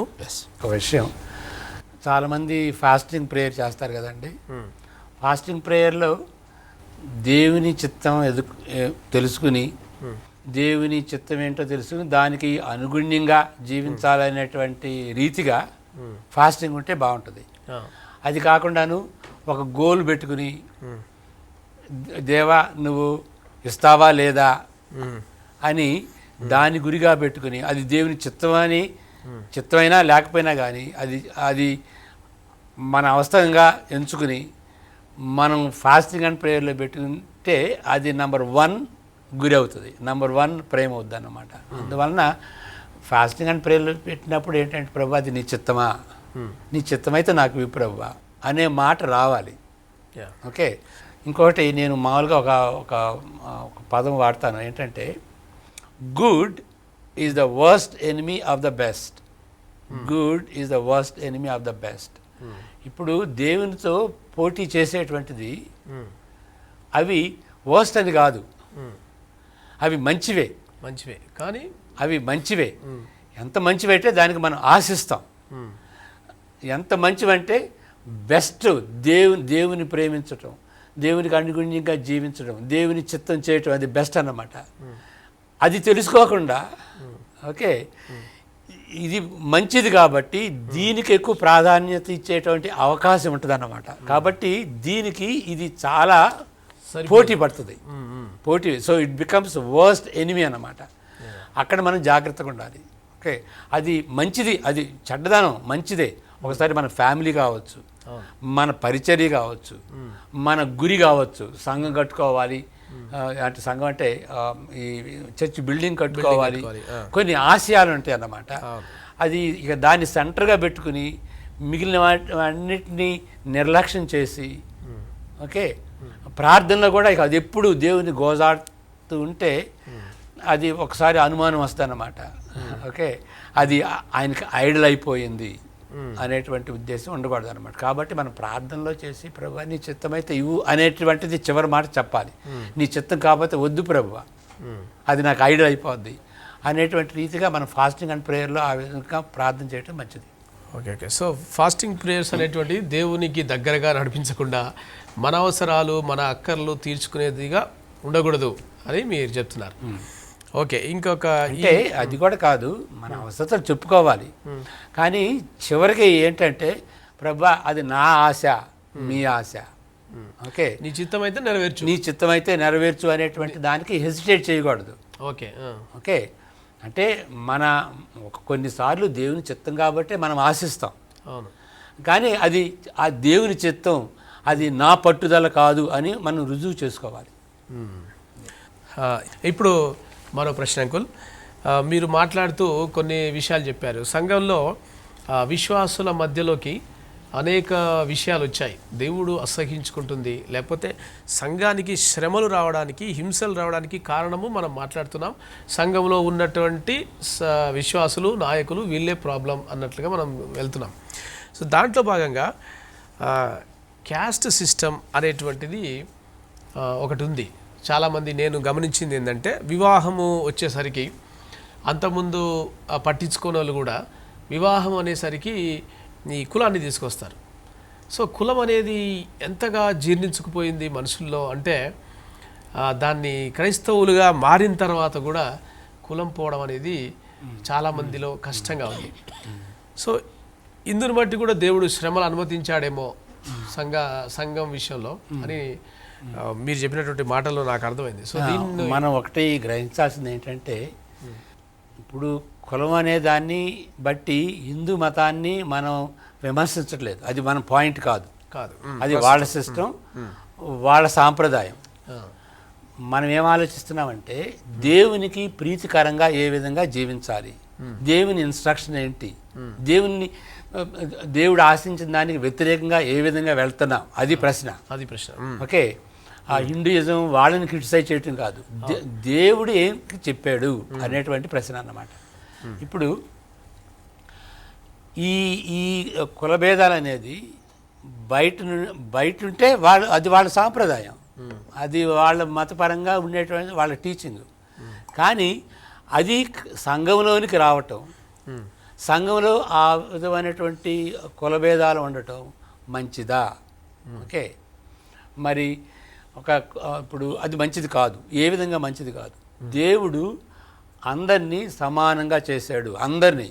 God created all, everything. Okay, అది దేవుని సృష్టి. కాబట్టి ఒకళ్ళు ఎక్కువ అని ఒకడు తక్కువ అని ఉండకూడదు. ఈ కులాల్లో ఎక్కువ తక్కువ అది వస్తుంది అన్నమాట. అంటే కొంతమంది ఏ విధంగా సమర్థిస్తారంటే ఆ కులం అనేది వృత్తులను బట్టి వచ్చింది అని. వృత్తులను బట్టి వస్తే హైరార్కీ ఎందుకు? ఒకళ్ళు ఎక్కువ ఒకళ్ళు తక్కువ ఎందుకు? ఒకళ్ళు బ్రహ్మ పాదాల నుండి వచ్చారు, మరికొందరు తల నుండి వచ్చారు, ఆ భేదం ఎందుకు వస్తుంది? కాబట్టి దానిలో వృత్తులు బట్టి వేరు ఉంటారు, సమానంగానే ఉంటారు అని సమర్థిస్తారు. కానీ ప్రాక్టికల్గా వచ్చేటప్పటికి ఒకళ్ళు తల నుండి వచ్చారు, కొంతమంది పాదాల నుండి వచ్చారు అనేటువంటి ఆ విచక్షత వచ్చేసింది. ఓకే, మనుషుల మధ్య ఆ కుల విచక్షత వచ్చేసేసి కొందరు ఎక్కువ కొందరు తక్కువ అనేది.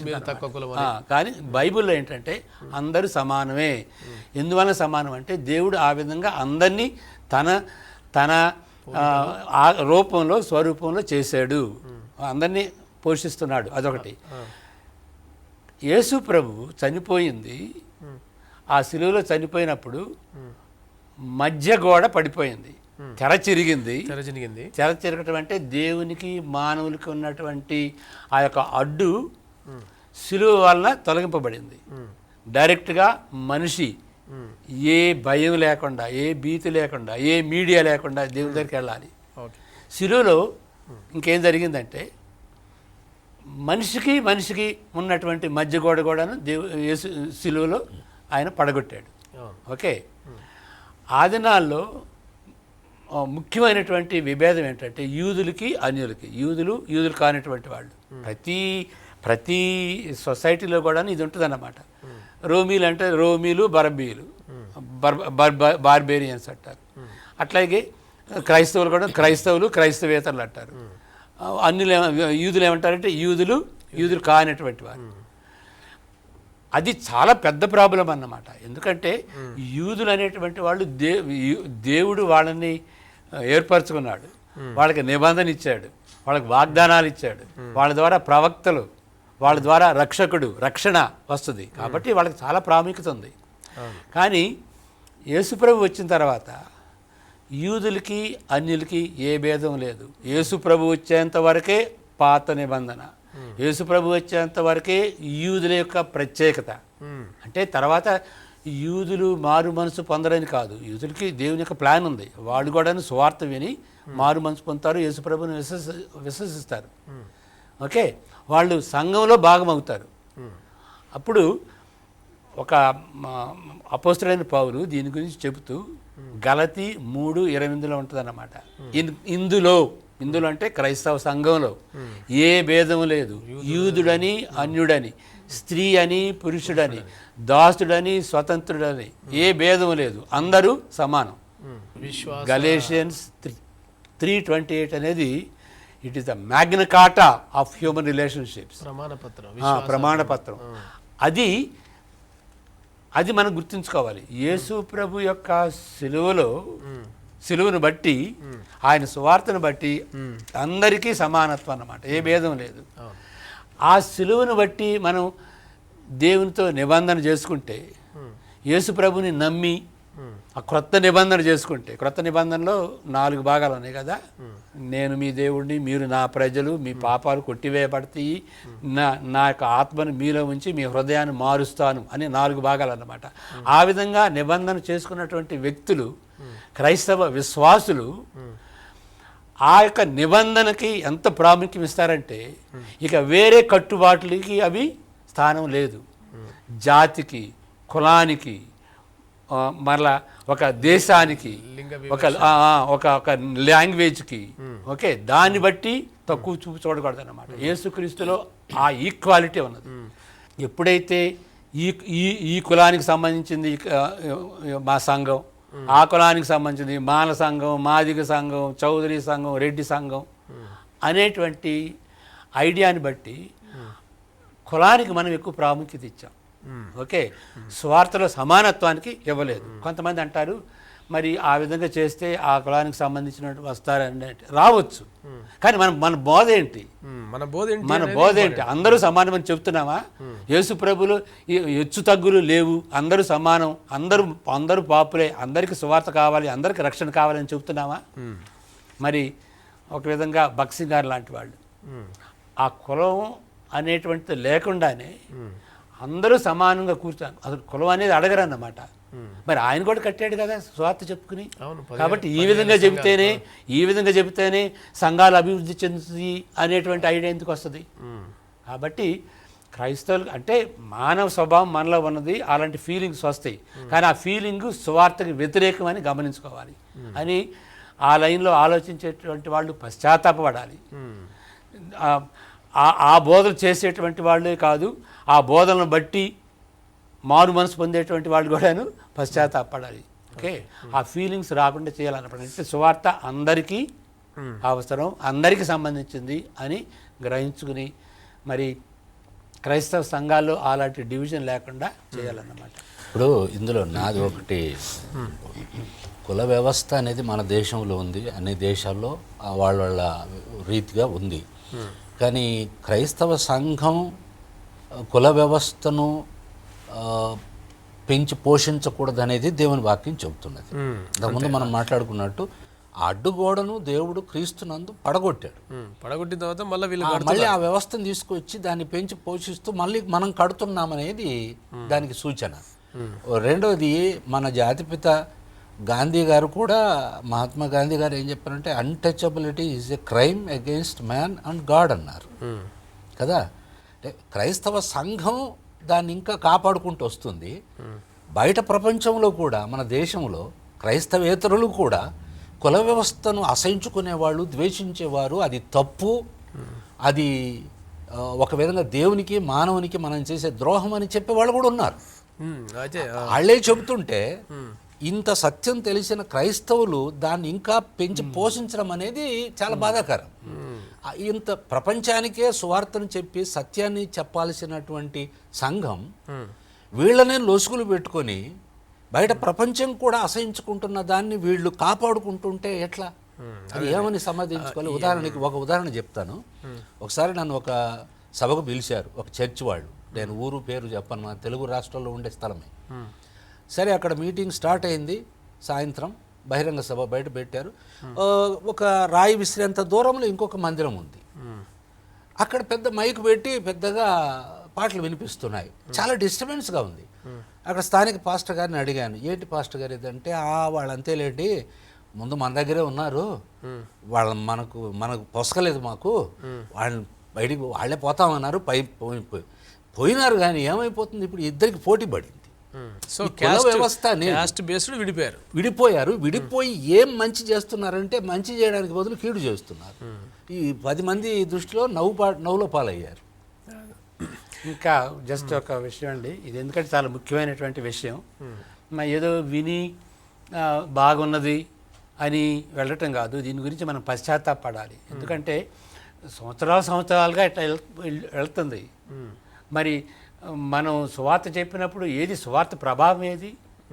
ఇలాంటి కుల భేదాలు పెట్టుకుని ఆ విధంగా జీవించి దాన్ని ప్రోత్సహిస్తుంటే కొంతమంది ఏమంటారంటే, ఏమండి మరి పాశ్చాత్య దేశాల్లో కూడా ఇది ఉంది కదా, ఓకే, వాళ్ళకి రేసిజం ఉంది. రేసిజం జాతి గురించి అని అంటారు. అవును, ప్రతి సంఘంలో ప్రతి కంట్రీలో కూడాను ఏదో ప్రాబ్లం ఉంటుంది, సమాజంలో విభేదాలు ఉంటాయి.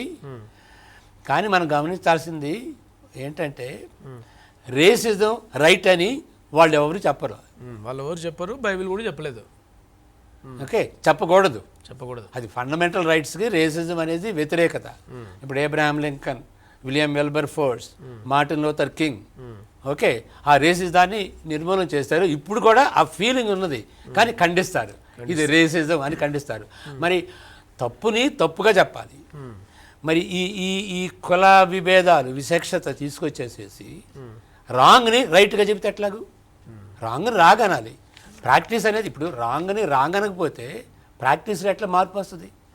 కాబట్టి ఆ క్రైస్తవ సంఘంలో ఇట్లా చేస్తుంటే అసహించుకొనకుండా దాన్ని ప్రోత్సహిస్తుంటే అది దాని సువార్త అన్నారు. సువార్తకి నష్టం, దేవునికి కోపం.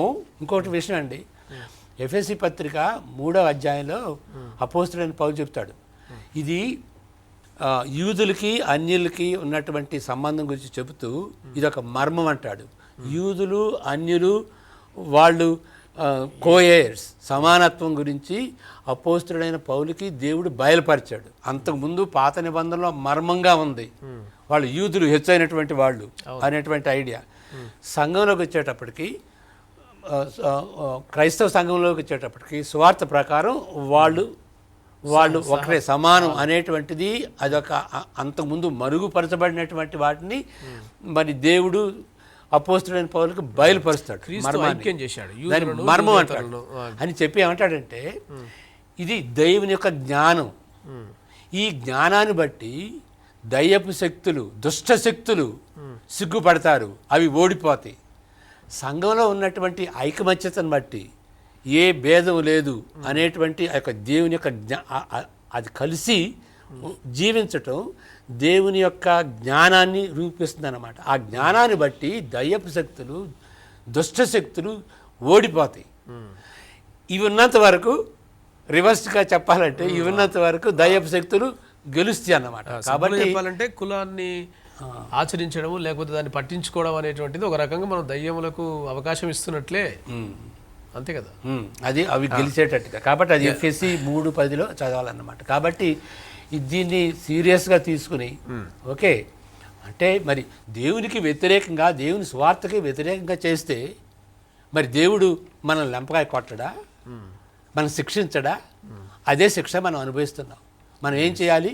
దీని గురించి పశ్చాత్తాపడి దేవుని దగ్గరకు వచ్చి, ప్రభువా సువార్తకు నష్టం తీసుకొచ్చాం, ఈ విభేదాలు పెట్టుకున్నాం, మా థియాలజీలోనే మేము ప్రమోట్ చేసాం, మా పరిచర్యలోనే ఇది ప్రమోట్ చేసాం ప్రభువాన్ని దుఃఖించి.